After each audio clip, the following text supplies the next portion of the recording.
नीयतें खराब हो गई। हमें देख के लोग इस्लाम की तस्वीर कशी करते हैं। इस्लाम को कहते हैं देखो इस्लाम के मानने वाले ऐसे होते हैं, इस्लाम के मानने वाले कैसे होते हैं। देखिए खुदा की कसम मजबूती से कदम अपने रखें इस्लाम की राह पर और मजबूती से अपने आप को बना लें इस्लाम का गिरविदा। फिर तारीख उठा के देखें, यही दिल्ली है हमारी और इसी की जामा मस्जिद है। उर्स की जामा मस्जिद के किसी शेख, किसी इमाम, किसी अमीर की बात नहीं कर रहा हो, एक भीख मांगने वाले की कहानी बता रहा हो जिसने हुजूर का कलमा पढ़ा है लेकिन उसकी पैरियों पर बैठ करके भीख मांगा करता था। अचानक एक दिन उसकी दरवाजे के सामने से अंग्रेज का गुजर हुआ। इसने हाथ फैला करके भीख का सवाल किया। जैसे इसने हाथ फैलाया अंग्रेज ने सोचा चलो मैं भी कुछ पैसा देता चलूं। जेब में हाथ डाला, उसने पर्स से कुछ पैसे निकाले और भिखारी की तरफ बढ़ा के पैसे तो दिए, लेकिन जब उसी पर्स को उसने जेब में रखा हाथ फिसला, पर्स जेब की बजाय नीचे गिर जाता है। वो अंग्रेज तो अंदर चला गया। इसने देखा लगता है शायद ये उसी का पर्स है। उठा के इसने इस नियत से रख लिया कि ये वापस आएगा तो इसको दे दिया जाएगा। अंदर गया लेकिन इस दरवाजे से गया दूसरे से वापस निकल गया।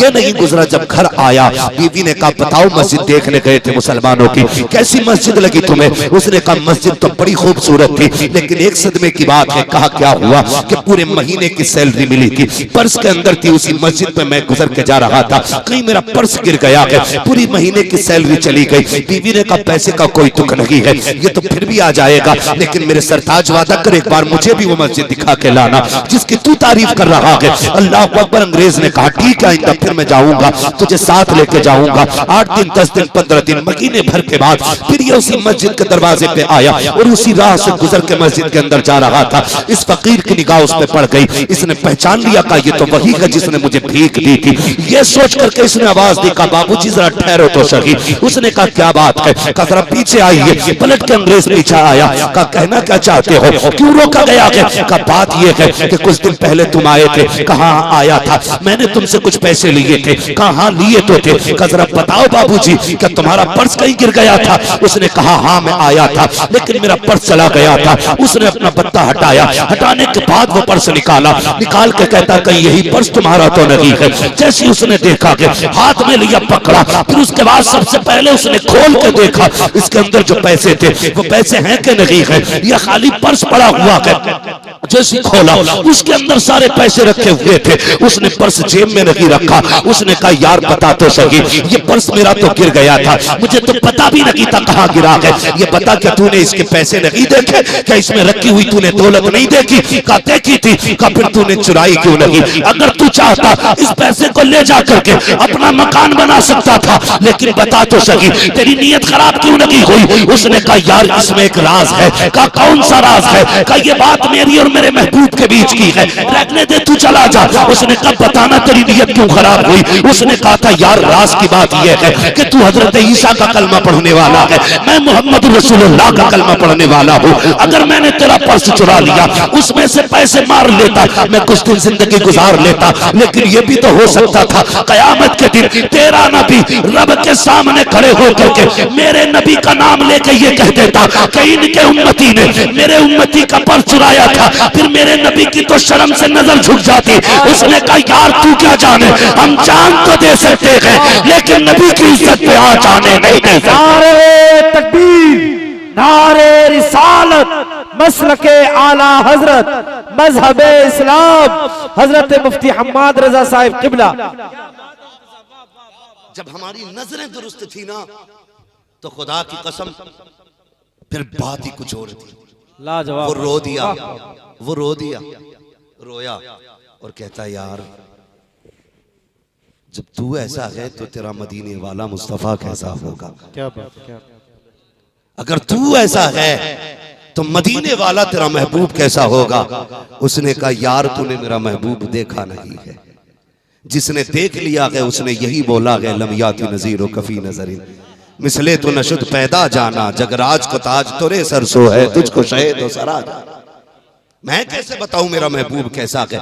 बड़े बड़े अक्लमंदों ने ये कह के कलम रोक दिया, कहा सबसे आला व औला हमारा नबी, सबसे बाला व वाला हमारा नबी। है सारे लोगों? जी जी बिल्कुल। सबसे बाला व वाला हमारा नबी, हमारा नबी। लेकिन हमने इज्जत का मयार कुछ और ही बना रखा, कुछ और ही बना रखा। कुछ लोग तो चोरी भी इसलिए करते हैं सोशल मीडिया पे 4 दिन चल जाएं और सेलिब्रिटी बन जाए। माशाअल्लाह हज़रत अल्लामा मौलाना मुफ्ती अखलाक अहमद साहब क़िबला अपने वक्त के बहुत बड़े खतीब भी, अल्लाह सलामत रखे। हज़रत क़िबला तशरीफ ले आए हैं, तवज्जो है आप लोगों को जी। हमने तो मेयार भी ये बना रखा कि बस सेलिब्रिटी हो जाए, है 4 लोगों के साथ फोटो खींच जाए, बस हो गया काम। बताओ जब कैमरे नहीं थे तो क्या इज्जतें नहीं थी? अब से ज्यादा इज्जतें। जी। और सुने, खाली सेलिब्रिटी के चक्कर में ना रहना, सबसे झूठे फॉलोवर ये सोशल मीडिया के होते। वो कुछ दिन पहले तस्वीर वायरल हुई, ये दीवारें भी हमसे कुछ बोलती हैं लेकिन हम गौर नहीं करते। दीवारें भी कुछ बोलती हैं हमसे, ये टूटी हवेलियां भी कुछ बताती हैं। हाँ? कभी गौर किया करो तो वो एक तस्वीर वायरल हुई और इसमें सिर्फ इतना कहा था कि देखो ये लाश पड़ी है हॉस्पिटल के बाहर और इसे कोई लेने तक नहीं आया। जब उसके नीचे की खबर पड़ी ना तो रोंगटे खड़े हो गए। का सोशल मीडिया पे इसके 2 करोड़ फॉलोवर थे, लेकिन आज ये हॉस्पिटल के बाहर पड़ी है लाश, कोई इसे देखने तक नहीं आया। ये झूठी शान और शौकत है, झूठी शान और शौकत है। इस पे भरोसा ना करना। सेलिब्रिटी ऐसे नहीं बना करती। जानते हो जंग का मौका है, मिंबर पे नबी का उमर बैठा है, जंग चल रही है। सेलिब्रिटी बता रहा हूं किसे कहते हैं। हाँ, कौम का हीरो कौन होता है? जिन लोगों के सारे काम फर्जी हैं, हमने उन्हें हीरो बना रखा है। हाँ? और सोशल मीडिया, अल्लाह माफ करे, कितना भी काला है ना, ऐसे ऐसे फिल्टर मारते हैं कि कतई गोरा कर देते। कार साहब, अब तो हजरत मसला यह है कि रिश्ते भी आजकल सोशल मीडिया पे ही हो रहे हैं। बचे इन चीजों से। पहले का दौर देखें आप, जब रिश्ते होते थे तो कौम एक बंदे का इंतखाब करती थी, वो जाया करता था, वो आंखों से देखता था, लोगों से मिलता था, 3-3 दिन रुकता था रिश्तेदारी में, लोगों को भली भांति जानता था, फिर आके बताता था कि हाँ ठीक है रिश्ता कर दें। लेकिन अब क्या हो रहा मालूम है? बुरा ना मानिए, अब तो लड़के का फोटो फेसबुक पे देख लिया, 3 फिल्टर लगे थे डट के, और कान में बुंदा पहने बैठा था। तो लड़की वाले कहते हैं ठीक है जी, सोने पहने हुए लड़का पैसे वाला होगा। और जब निकाह का पैसे देने की बारी आती है तो फिर लठियां चलने तैयार है कि 500 ही दूंगा। जी जी जी जी। अबे तेरे कान में तो सोने का कुंडल है फोटो में, 500 ही क्यों देगा? कह रहा मेरा थोड़ी था, वो तो मेरे दोस्त का पहन के खिंचवा लिया था। तो रिश्ते ऐसे चलने, ठीक है। और लड़कियों को भी अल्लाह माफ करे, बुरा ना मानिएगा, पहले बड़े छानबीन के रिश्ते होते थे कि दादी पारसा है कि नहीं, नानी शान वाली है कि नहीं, तब जाके नवासी और पोती का रिश्ता होता था। अब तो कहते जी अम्मा से कह लेना लोनिया बताओ। याद रखिएगा, जड़ का असर टहनी में बराबर होता है। मेरी बात याद रखिएगा, जड़ का असर टहनी पे पूरा होगा।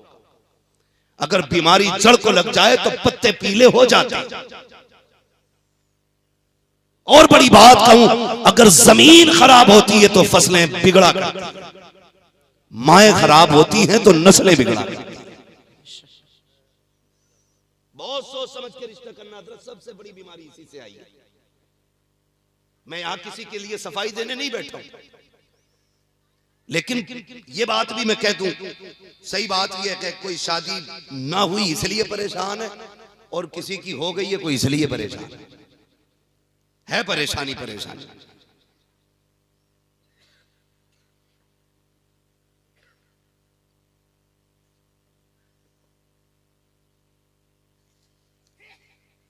ये भी एक मसला रहता है।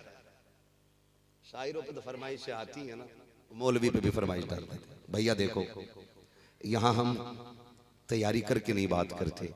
सच्ची बात यह है कि जब मिंबर पे बैठते हैं तो हुजूर के सदक़े में बात होती है, और अपना कुछ भी नहीं, बस जो हो रही है बात वो सुन लीजिए। अल्लाह आपको सलामत रखे, आपकी मोहब्बतों का एहसास। तवज्जो है, चलूंगा। खैरियत है? सर क्यों हिला रहे हैं भाई? जरा बोले खैरियत है? अल्लाह सलामत रखे और खैरियत से रखे। तो रिश्ते जो हैं बड़ी अजीब तरीके से हजरत रिश्ते चल रहे। फोटो डाल दो,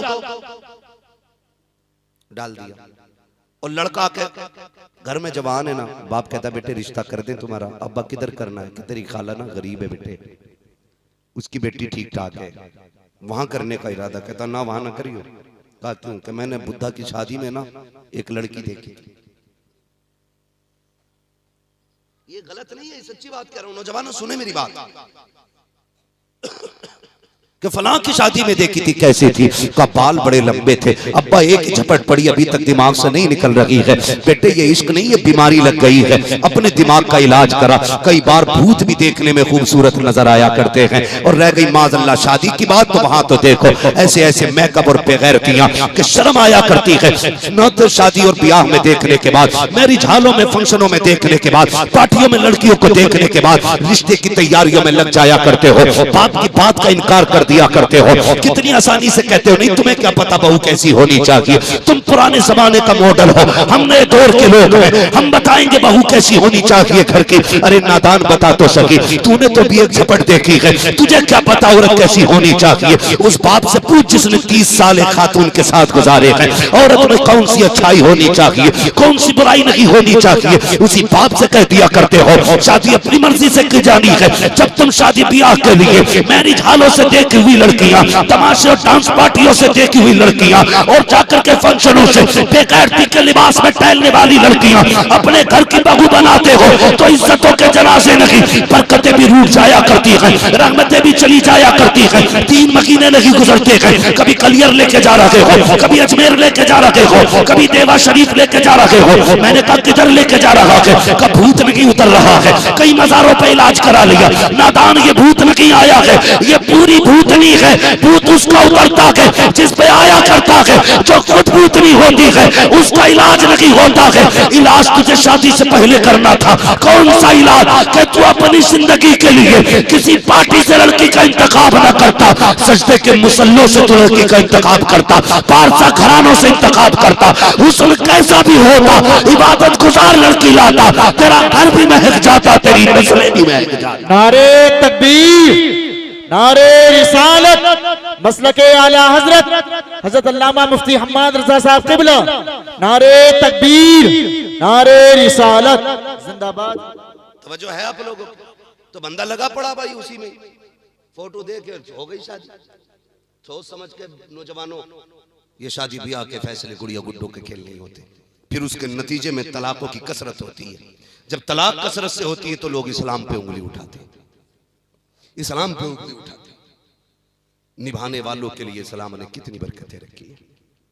हाँ, बातें बिगड़ती जा रही हैं, हालात बदलते जा रहे हैं।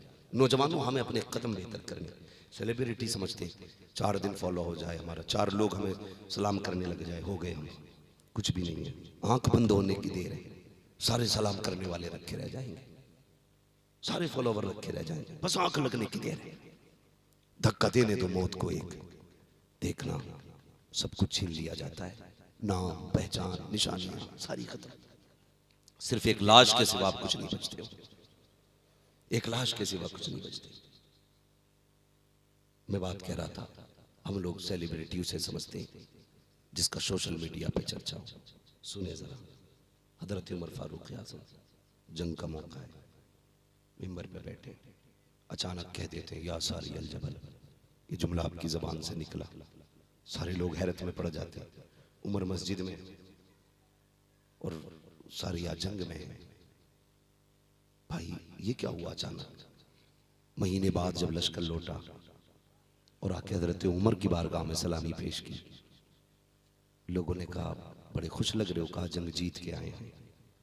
ये भी एक बात जहन से साफ कर ले पहले, हमारा इस्लाम किसी पे हमला करने की इजाजत नहीं देता, अपना दिफा करने का इजाजत देता है। हाँ, ये जहन में बात रखिएगा। जो हमसे नफरत नहीं करता है, हम उससे नफरत नहीं करते, और जो हमें एक नजर देखना नहीं चाहता है, हम उसे आधी नजर देखना नहीं चाहते। ये है हमारा इस्लाम का मिजाज। प्यार बांटो, प्यार मिलेगा। नफरतों के बीज बोओगे तो नफरतों के सिवा कुछ नहीं मिलेगा। प्यार का बीज बोइए, प्यार का बीज बोइए। बस मेरी बात पर गौर कीजिए। जब पलटा वापस लश्कर, कैसे जीते? कहा हम तो हार रहे थे। हजरत उमर ने कहा था पहाड़ पकड़ लो, पहाड़ पे चढ़ जाओ। कहने लगे उमर तो यहां थे। कहा लेकिन कसम है पैदा करने वाले की, महीने का फासला था, मीलों की मसाफत थी। का ऐसा लग रहा था जैसे उमर मेरे कान के पास से आवाज दे रहे हो। ये बात इतनी मशहूर हो गई, मक्का मदीना सब में शोर हो गया। अरे उमर देखो मदीने में बैठ के ना मीलों दूर की मसाफत तक का देख भी लेता है और आवाज भी पहुंचा देता है। लोगों में बातें होने लगी। ये बात चलते चलते मक्का शरीफ तक आ गई। मक्का शरीफ में आपका ना बचपन का एक दोस्त भी रहता था, बेदीन था वो।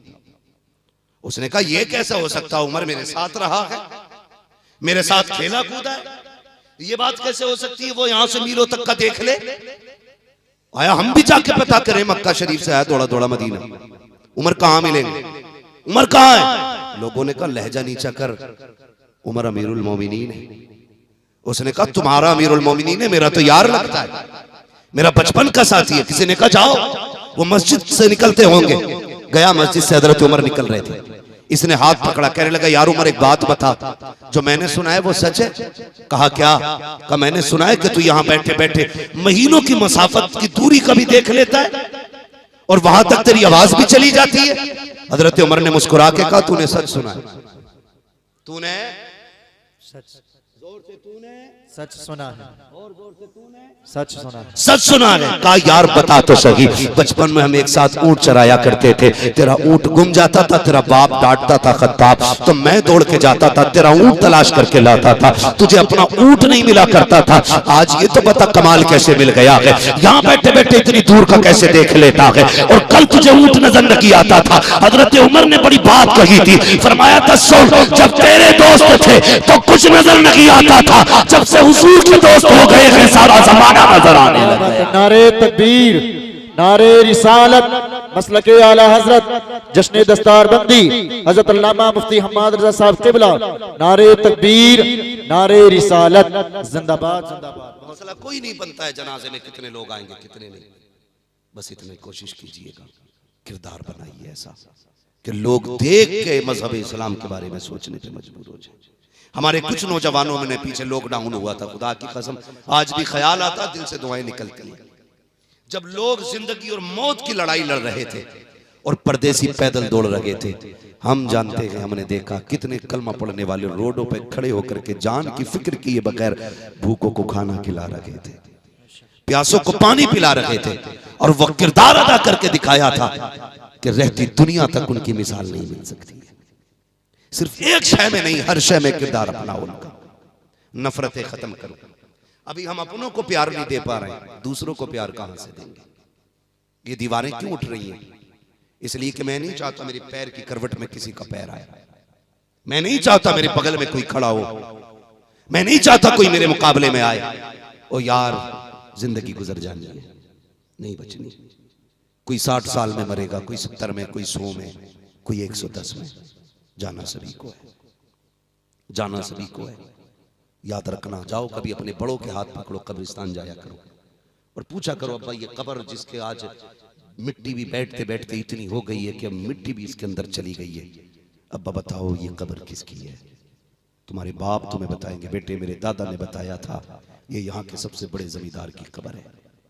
उसी की पहलू में कोई ऐसी कब्र भी होगी जो और पुरानी होगी, वो कहेंगे बेटे ये गरीब की कब्र है।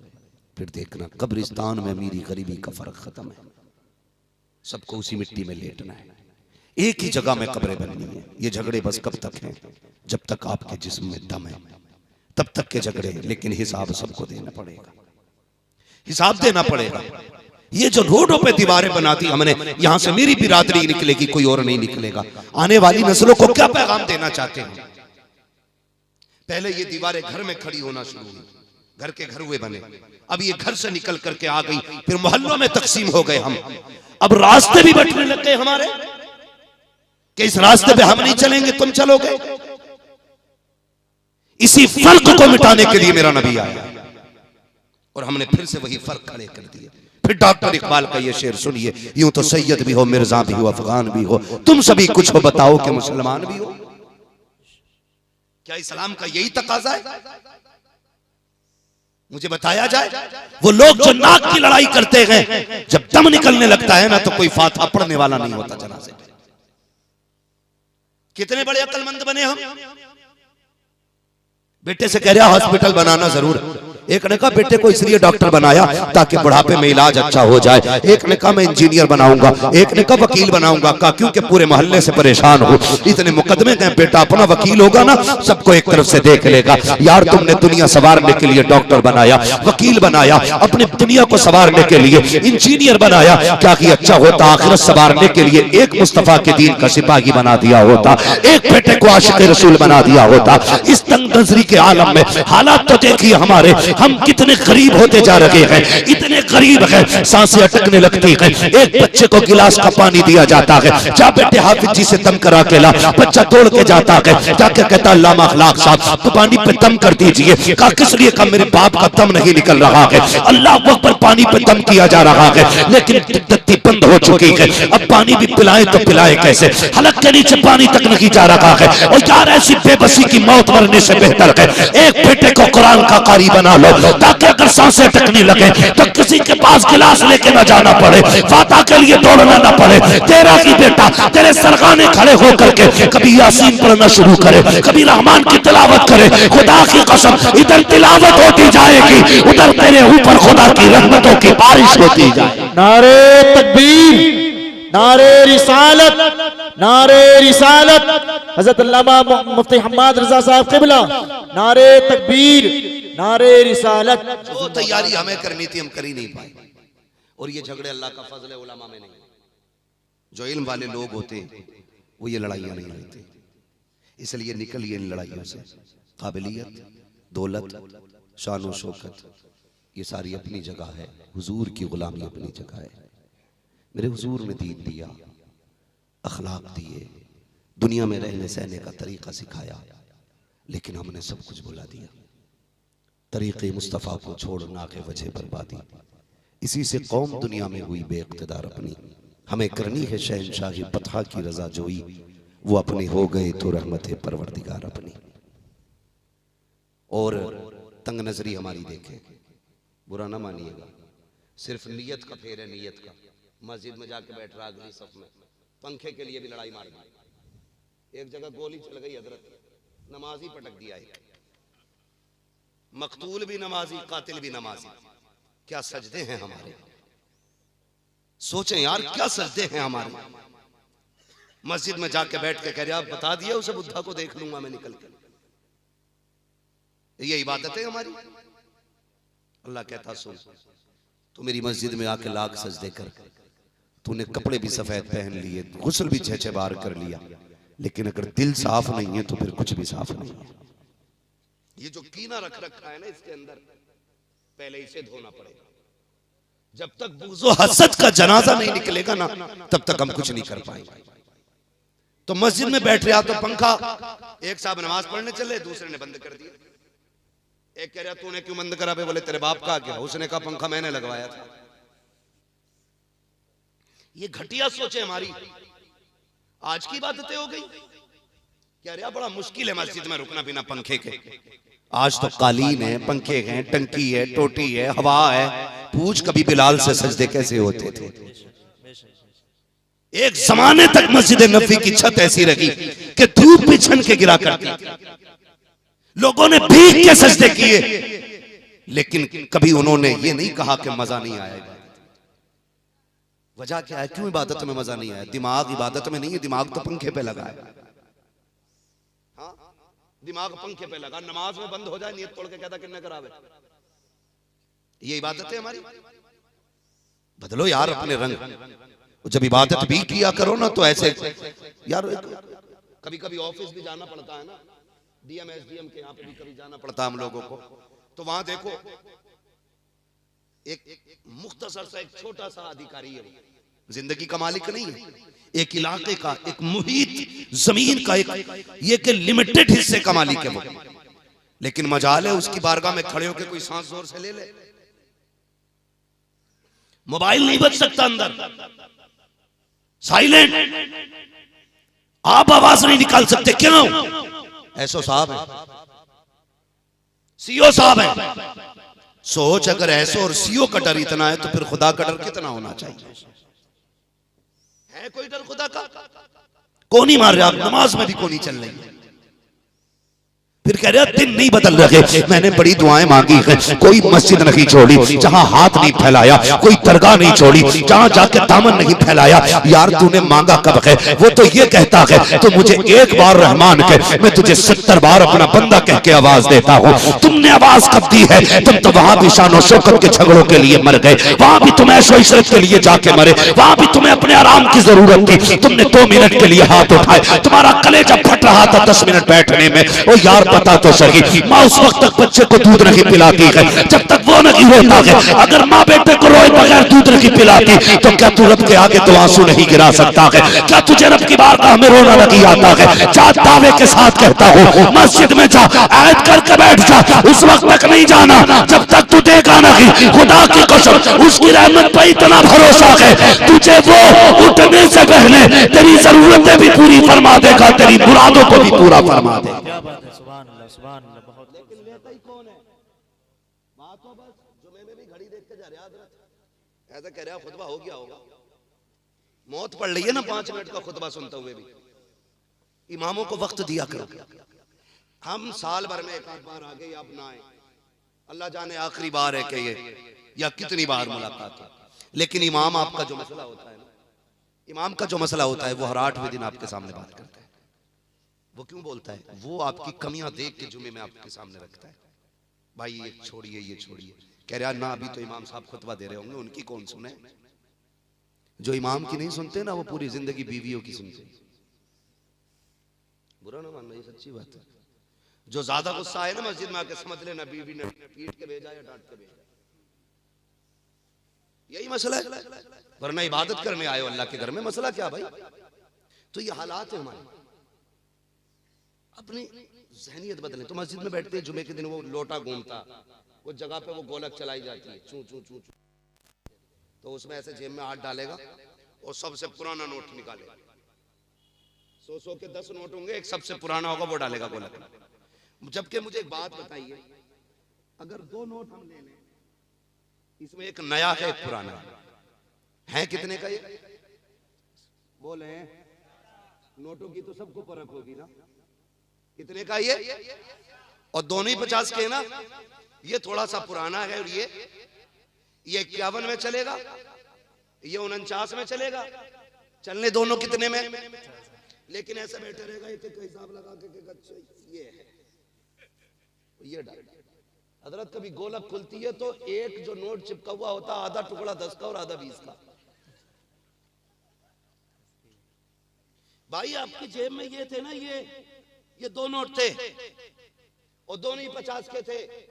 सुने नौजवान मेरी बात, मैं नारे लगवाने नहीं आया, अंदाज़े में मेरा बहुत शौक नहीं है, शायद के उतर जाए तेरे दिल में मेरी बात।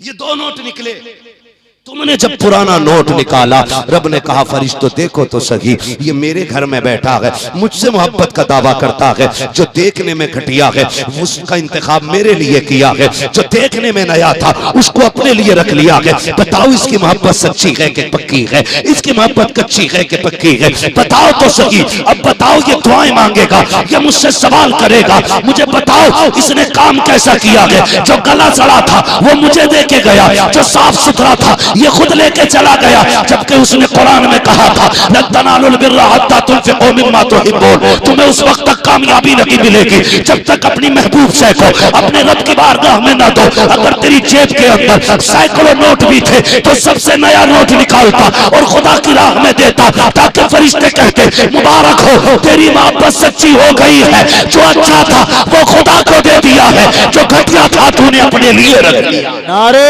तकबीर, नारे रिसालत, मसलके आला हजरत हजरत अल्लामा मुफ्ती हम्माद रजा साहब क़िबला, जश्न दस्तारबंदी, नारे तकबीर, नारे रिसालत, जिंदाबाद। सच्ची मोहब्बत करें अल्लाह से, और जो सच्ची मोहब्बत करता है अल्लाह फिर उसे देता है, अल्लाह उसे देता है। ये अक्सर भी मैंने देखा है, लोग उशर भी देते हैं ना, तो जिसमें सबसे ज्यादा गांठें होती हैं ना, वही वाला गेहूं मदरसे को जागा। प्योर वाला ना हजरत, प्योर वाला जो गेहूं है ना, वो चक्की पे जाता है। अगर प्योर वाला आ गया और 2 क्विंटल आना किसी खेत से, वो देखता मट्टी कौन से में ज्यादा आना, यही दे दो उशर में। सोचे जरा, यही दे दो, अब तो बुरा ना मानिए।